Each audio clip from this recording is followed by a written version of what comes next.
Boa noite, gente. A gente vai, nessa aula aqui, revisar alguns conceitos do POCUS básico, principalmente para quem vai entrar no módulo agora das aulas de POCUS avançado, né? Do curso avançado de POCUS. Então, algumas coisas vocês já devem saber, e outras a gente vai introduzir aqui e vai ajudar justamente no entendimento da fase avançada do curso POCUS. Então, vamos lá. Então, lembrando as vantagens e desvantagens da ultrassonografia, né, da metodologia POCUS, a gente tem a praticidade, a portabilidade, o fato de ser um exame não invasivo, praticamente sem riscos, e a possibilidade de repetição de múltiplas medidas. Como desvantagens do método POCUS, a gente tem a necessidade de treinamento, que é um ponto muito importante, a questão da subjetividade, né? Muita variação interobservador, então isso denota que o grau de subjetividade pode influenciar muito a realização, né? A realização do laudo do exame, né? E as dificuldades de má visualização, artefatos, problemas inerentes tanto ao paciente, ao aparelho, quanto à condição clínica do paciente, que podem dificultar a realização de um exame, mesmo por um examinador que seja experiente. Quando a gente fala de POCUS em cardio, né, os princípios que norteiam são basicamente os mesmos do que os princípios de POCUS em geral. Então, a gente, para minimizar aquelas desvantagens, recorre a protocolos simplificados, tenta, principalmente na fase mais avançada, ter menos avaliação subjetiva. No POCUS básico, infelizmente, a avaliação subjetiva vai se restringir a alterações que sejam bem evidentes, uma grave disfunção ventricular, um trombo, uma vegetação enorme, um desvio de septo sugestivo de uma sobrecarga ventricular direita. Então, isso, obviamente, a avaliação subjetiva ela vai ter um grande impacto, porque são alterações evidentes. No POCUS mais avançado, essa avaliação subjetiva, a gente tenta minimizar com a obtenção das medidas, que são padronizadas. E um outro ponto importante do POCUS em cardio é que o exame ele tende a ser mais direcionado. Então, a gente vai ter cenários, e que, de acordo com o cenário, você vai direcionar o exame para algumas metodologias específicas. Lembrar sempre que o POCUS nunca deve dispensar o exame convencional, inclusive ele deve até incentivar a realização do exame convencional. Então, aqui, só para a gente ter uma ideia dessa divisão, o POCUS básico ele vai se restringir a alterações que sejam realmente mais gritantes, uma grave disfunção ventricular, um sinal do D aqui, né, com o ventrículo direito empurrando o septo, bem sugestivo de um corpo pulmonar, de uma sobrecarga por hipertensão arterial pulmonar, uma dilatação de veia cava, um derrame pericárdico colabando aqui a cavidade atrial ou ventricular.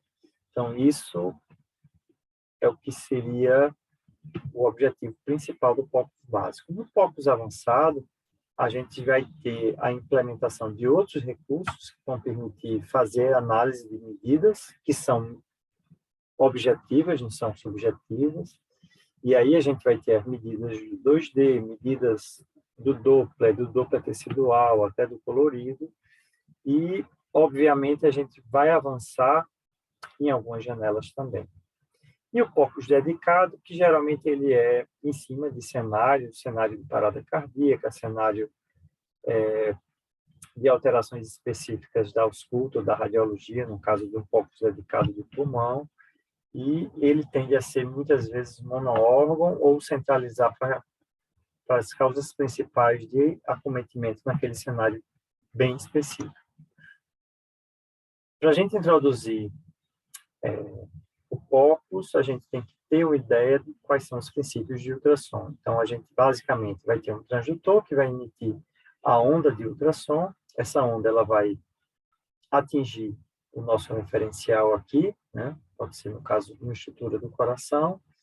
E a partir do momento que essa onda de ultrassom atinge esse ponto, você vai ter mecanismos de absorção dessa onda de ultrassom, então ela vai, em parte, se perder, vai ser absorvida, tá? Você vai ter reflexão de volta dessa onda de ultrassom para o transdutor, e aí o tempo em que e o grau de onda que é refletido, o tempo e o grau de onda que é refletido vai dar o aspecto desse ponto e a distância desse ponto em relação ao transdutor, e vai formar aqui a imagem fundamental de ultrassom, que é esse pontinho. E essa onda de ultrassom, ela vai continuar, então ela vai passar por esse obstáculo, obviamente ela vai perder força, vai ser em parte absorvida, em parte refletida, e ela vai continuar, tá? E à medida que ela vai atingindo pontos mais distantes, ela vai sofrendo esse mesmo processo, e é uma das explicações que a gente tem porque estruturas mais distantes do transdutor perdem muito em qualidade, justamente por conta dessa perda decorrente do processo de absorção, reflexão e, em parte, uma distorção desse sinal que acontece nessa interface que a gente chama de refração. Então, só para a gente lembrar, a onda de som audível, ela fica ali entre 20 Hz e 20.000 Hz. A onda de ultrassom, ela já tem de 1 MHz até 20 MHz, ela não é audível, tá? Então, é uma onda, né, como qualquer outra, mas tem essa capacidade de não ser escutada. Como uma onda, como qualquer outra, a gente vai ter características dessa onda. Então, ela vai ter uma amplitude medida em decibéis, tá? Ela vai ter uma frequência, que é a quantidade de vezes em um segundo que essa onda se repete, tá? E um outro princípio da onda de ultrassom vai ser a velocidade de propagação, que, já adiantando para vocês, vai depender do meio que essa onda vai se propagar. É óbvio, quanto mais sólido o meio, mais rápido, né, essa onda se propaga, né? Quanto menos sólido, mais devagar essa onda vai se propagar.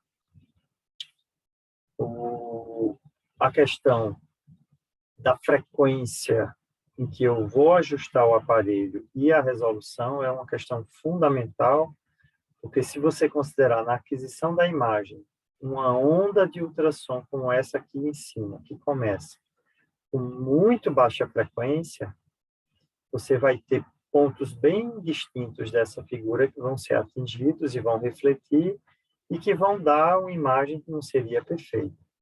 Já uma onda de ultrassom de alta frequência, ela vai ter a capacidade de ter uma resolução, uma imagem muito melhor, de muito mais alta qualidade.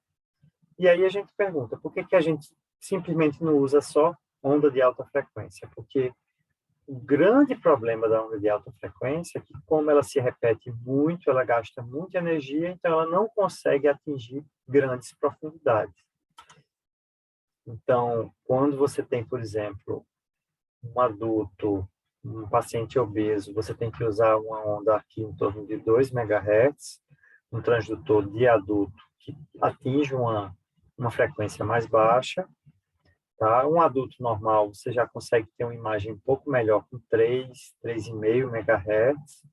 E, por exemplo, uma criança, eu posso usar, já que a espessura do tórax é pequena, o tamanho do coração é pequeno, uma frequência muito mais alta, que vai dar uma resolução, uma qualidade de imagem muito maior, que seria um transdutor pediátrico de 5 MHz. Só para vocês terem noção, o ETE, que é feito praticamente encostado ao coração, ele usa um transdutor de 10 MHz. Então, a definição, a resolução, ela chega a ser perfeita. Com esse processo de absorção, reflexão e refração, a gente tem que entender que, de acordo com o tipo de tecido, a gente vai ter a formação da imagem. Então, um tecido praticamente 100% sólido, que é o que acontece com o cálcio, com estruturas metálicas, ele vai praticamente refletir 100%.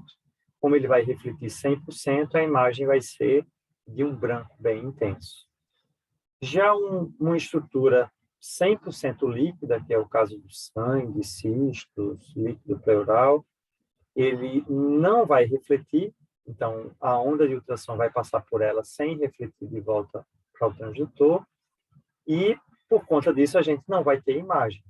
A ausência de imagem do meio líquido vai ser mostrada aqui com um aspecto escuro, um aspecto preto. Tá? E, de acordo com as diferentes densidades, então, se eu tiver um tecido com a densidade mais próxima da líquida, ele vai ser um cinza mais escuro. Já se for um tecido próximo à densidade mais sólida do cálcio, ele vai ter um branco mais próximo, né? Um cinza mais próximo a esse branco aqui. Quando o meio for um meio gasoso, qual vai ser o grande problema do meio gasoso? É que a onda de ultrassom, como as moléculas no meio gasoso, elas estão em uma ação muito dinâmica, ela tem um movimento muito dinâmico, as ondas elas não conseguem ser refletidas, então elas atingem aqui o meio gasoso e sofrem mudança de trajetória, de direção, de sentido, e por conta da imagem não voltar para o ultrassom, eu não vou ter uma imagem. Então, um paciente com pneumotórax, um enfisema subcutâneo, eu vou colocar o aparelho, o transdutor de ultrassom, e não vou conseguir, por exemplo, identificar nenhuma estrutura, porque o ar está justamente atrapalhando essa passagem da onda. Tá? Então, é justamente isso. Meios sólidos, eles refletem, os meios líquidos, eles deixam a onda passar, dando um aspecto mais escuro, e o meio gasoso, por conta dessa cinética aqui, ele vai ter esse comportamento de não gerar imagem, ser um inimigo do ultrassom. Um paciente com DPOC, pneumomediastino pós-operatório cardíaca, enfisema subcutâneo, vai ter ausência de imagem, a gente não vai conseguir ver bem, vai ter que, muitas vezes, usar uma janela abdominal, uma janela subcostal, para poder ter um pouco de visualização.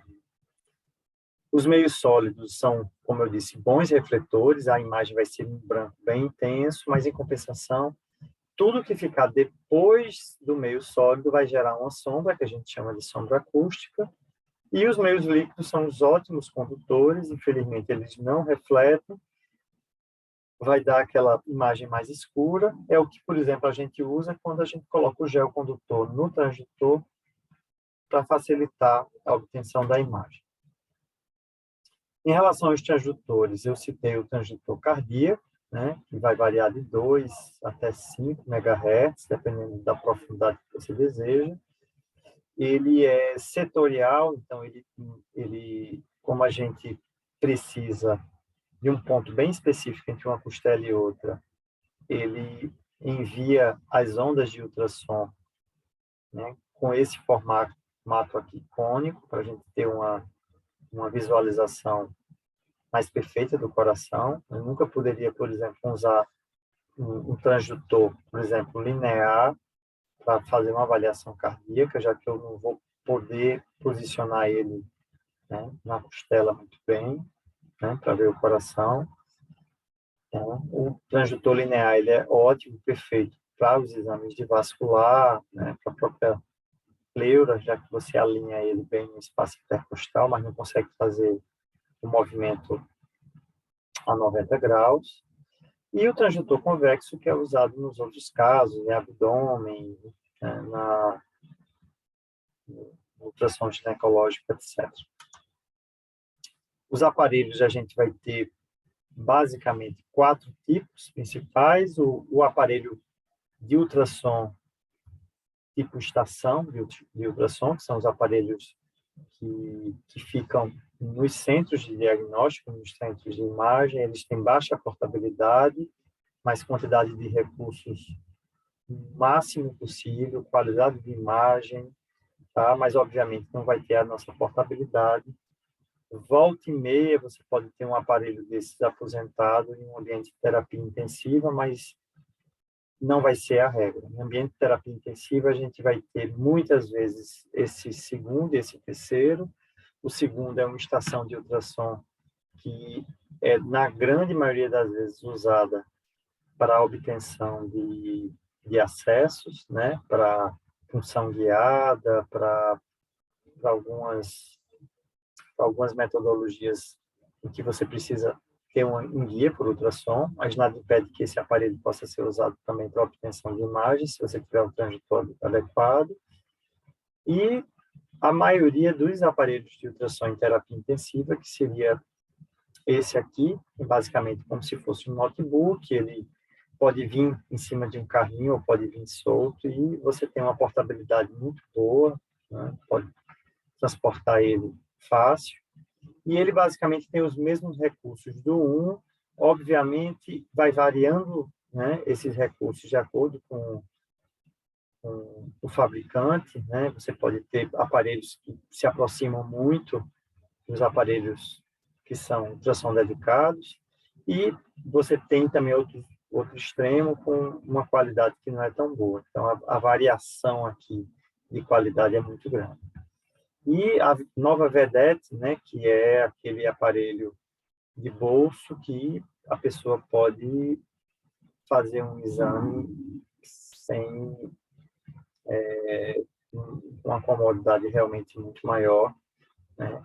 Mas, obviamente, com limitação de recurso, limitação de tamanho de imagem, né? Mas é uma coisa que realmente está evoluindo bastante. Mas, para a realidade de ultrassom beira-leito, é uma coisa que talvez ainda demore um pouquinho para a gente chegar nesses aparelhos de ultrassom de bolso.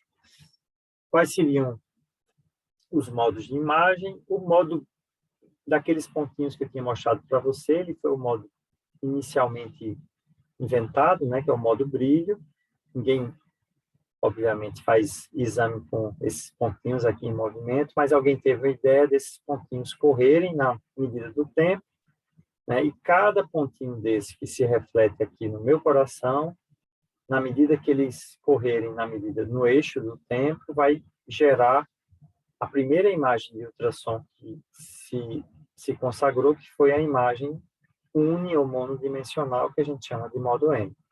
Então, a partir de cada ponto de reflexão aqui desse coração, eu vou ter, na medida aqui do tempo, representado aqui pelo ciclo cardíaco do complexo QRS, o deslocamento, por exemplo, de uma estrutura de septo interventricular e parede posterior para um cálculo de motilidade e tamanho do coração. Tá? É óbvio que aqui eu só vou ter uma dimensão, não vou ter a ideia de um conjunto maior de pontos. Tá? Ainda hoje é realizada porque a resolução temporal e a própria resolução espacial de profundidade aqui ela é perfeita, diferente do modo bidimensional, que já perde o corpo. Tá? Mas para estruturas que se movem rápido, para fazer medição de cavidade, o modo M ele acaba ainda ganhando muito, e a gente não vai ter tão cedo a aposentadoria do modo M nas máquinas de ultrassom. O modo B, ele na verdade é um corte, é uma secção transversal, em que no eixo aqui principal do transitor, que a gente delimita de acordo com uma marquinha que tem aqui no transitor, que é o marcador, eu tenho um feixe saindo, um feixe plano, que vai gerar uma imagem plana. Então, imagine aqui o ventrículo sendo cortado nesse eixo aqui, tá? Gerando, né, um corte anatômico como esse e gerando uma imagem como essa aqui, que eu vejo redondinho aqui, o ventrículo esquerdo, com todas as suas paredes e a cavidade no meio. Então, essa é a imagem bidimensional e que a gente vai se acostumar na maioria da metodologia POCUS. Para introduzir o POCUS avançado, a gente vai ter que ter uma noção do que seria o Doppler. O Doppler é uma tecnologia adicionada à imagem em que eu tenho a capacidade de medir o movimento, tá?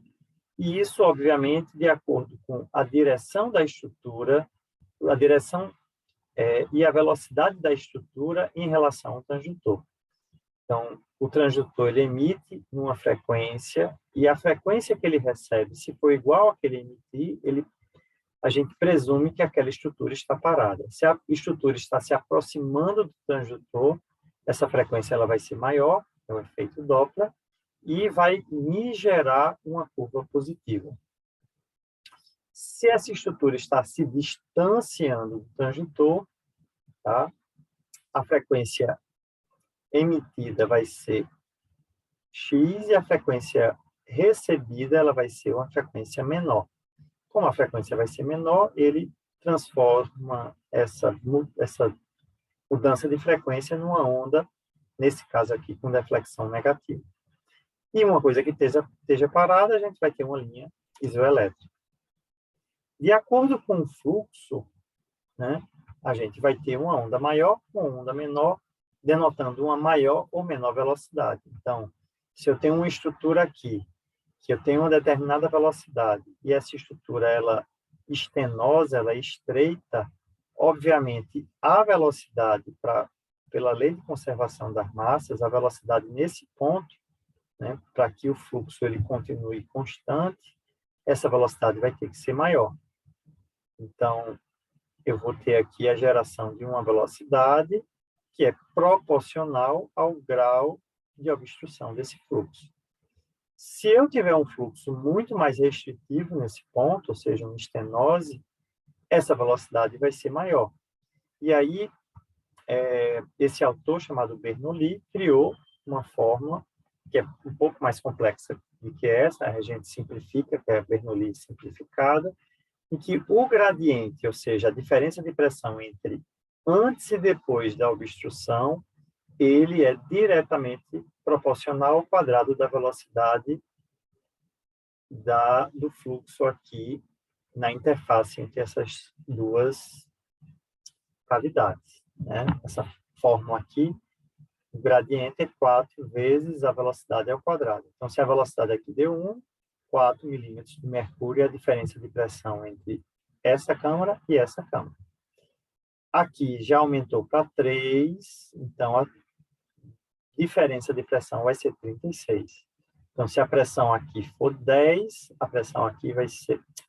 Se a pressão aqui for 10, desculpe, a pressão depois for 10, a pressão aqui vai ser 46, para justamente a diferença de pressão ser 36. Uma das vantagens da metodologia Doppler é que, além de medir o fluxo, a direção e a velocidade, você, na imagem bidimensional, você pode acionar uma caixa de medição de fluxo, e todo o fluxo dentro dessa caixa, ao invés de dar várias ondas, positivas ou negativas, vai ser codificado em cores. Então, todo fluxo que se aproximar do transdutor, por convenção, que se aproxima a vermelho, vai ser codificado em vermelho.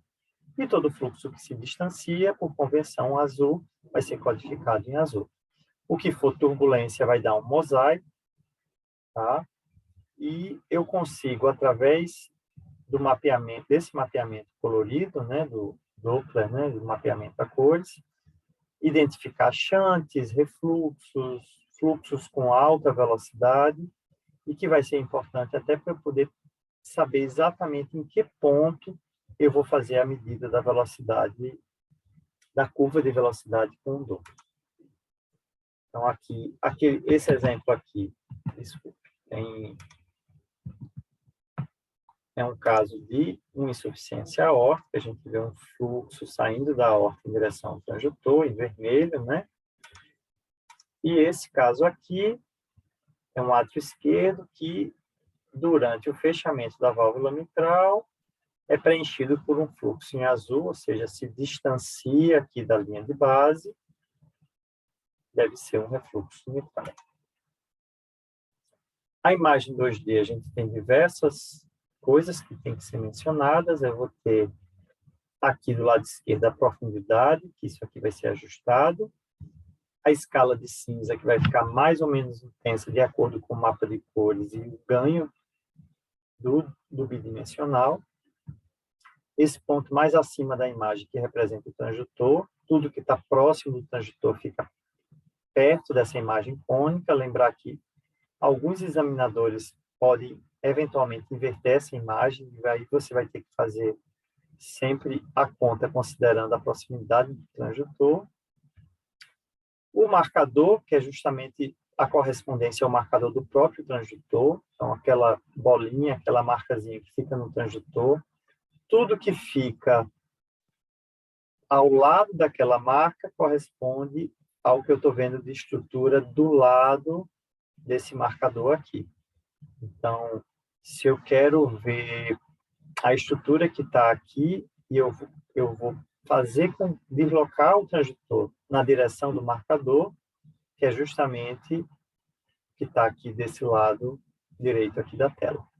Aqui são os ajustes, a gente tem o ganho, tá? 88%, o frame rate, que é quantidade de quadros por segundo, a quantidade de vezes que essa imagem é renovada. Então, se eu precisar avaliar um movimento aqui de válvula, eu vou tentar aumentar o frame rate, lembrando que se eu aumentar o frame rate, mais imagens vão ser colocadas, e aí eu vou ter uma queda de qualidade da imagem, em termos de resolução, tá? E a frequência do transdutor, que muitas vezes, ou ela sai aqui em cima, tá? Ou ela sai embaixo. Aqui a gente tem provavelmente uma frequência em torno de 3 MHz. Quando eu uso o Color, eu vou ter o mapa de cores, então, que se aproxima do transdutor aqui por convenção em vermelho, e em azul, que se distancia. Essa região mais cônica, que seria a amostra, quanto maior a amostra, pior a qualidade do colorido. Então, eu tento deixar a amostra em tamanho e localização o melhor possível. E, finalmente, na imagem Doppler, eu vou ter dois tipos de Doppler. O Doppler pulsátil, a representação aqui são essas duas barrinhas, a amostra vai ser justamente no ponto entre essas duas barrinhas, e todo fluxo que passa entre essas duas barrinhas, ele vai dar a minha curva. Então, eu vou ter uma curva aqui para baixo, significando que o fluxo está indo para baixo, na região aqui da via de saída do ventrículo esquerdo, e eu vou ter um fluxo para cima, significando que existe algum grau de refluxo nessa mesma região aqui da via de saída. Quando eu faço a medida desse fluxo anterógrado aqui na via de saída, por exemplo, eu vou ter a velocidade máxima, a velocidade média, automaticamente ele vai calcular o pico máximo de gradiente, né, usando a equação de Bernoulli, e o pico médio de gradiente.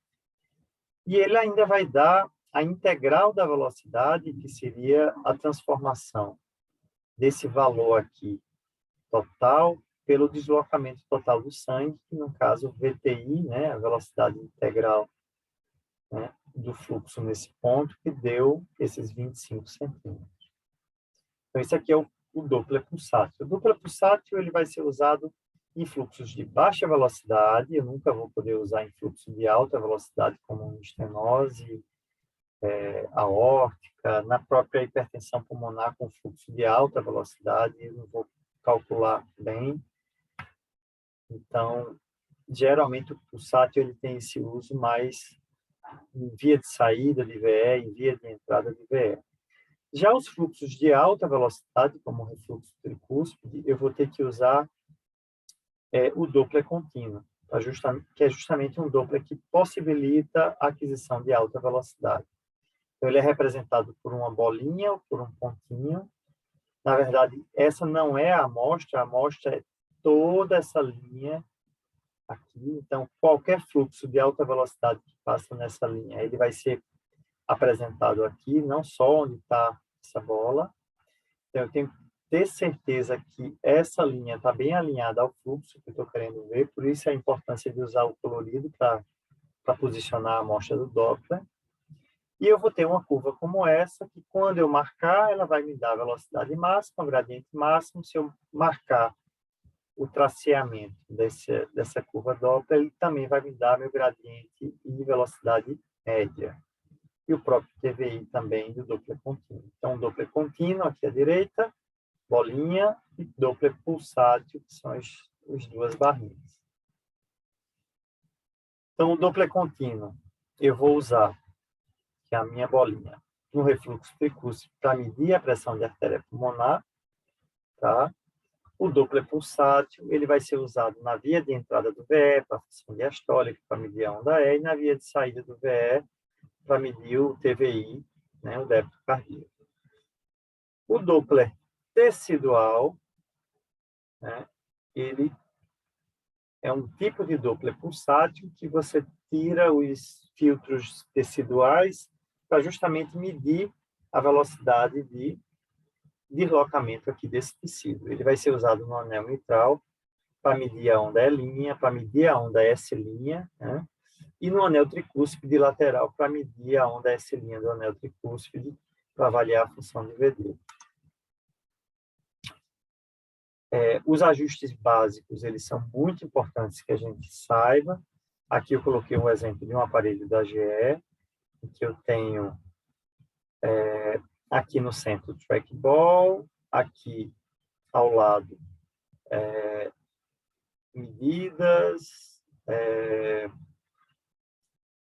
o tamanho da área do scan do Doppler colorido, tá? O freeze, que é para pausar a imagem, esse ajuste de profundidade e zoom, que está aqui, a tecla Story para salvar a imagem parada, muitas vezes o P1 ou o P2 é colocado para salvar a imagem em movimento, ou se a imagem estiver em movimento, você pressionar Story, ela pode ser salva a imagem em movimento. Do lado esquerdo, eu tenho os modos bidimensional, unidimensional, colorido, pulsátil e contínuo, tá? Se eu quiser entrar em qualquer um desses modos. E o ganho, que vai ser o ganho do modo ativo, tá? E nesse aparelho eu tenho um ganho automático que facilita. Esse ganho é o ganho geral. Eu posso, na imagem 2D, também fazer o ganho de acordo com a profundidade, que seria o ganho setorial. Nesse aparelho, o modo Doppler tecidual, ele fica aqui, nesse botão. E esses botões aqui é que eu vou fazer os ajustes de frequência, de frame rate, de posição de foco e outras coisas que vocês vão ver no focus avançado. Ok? Ok, obrigado, gente.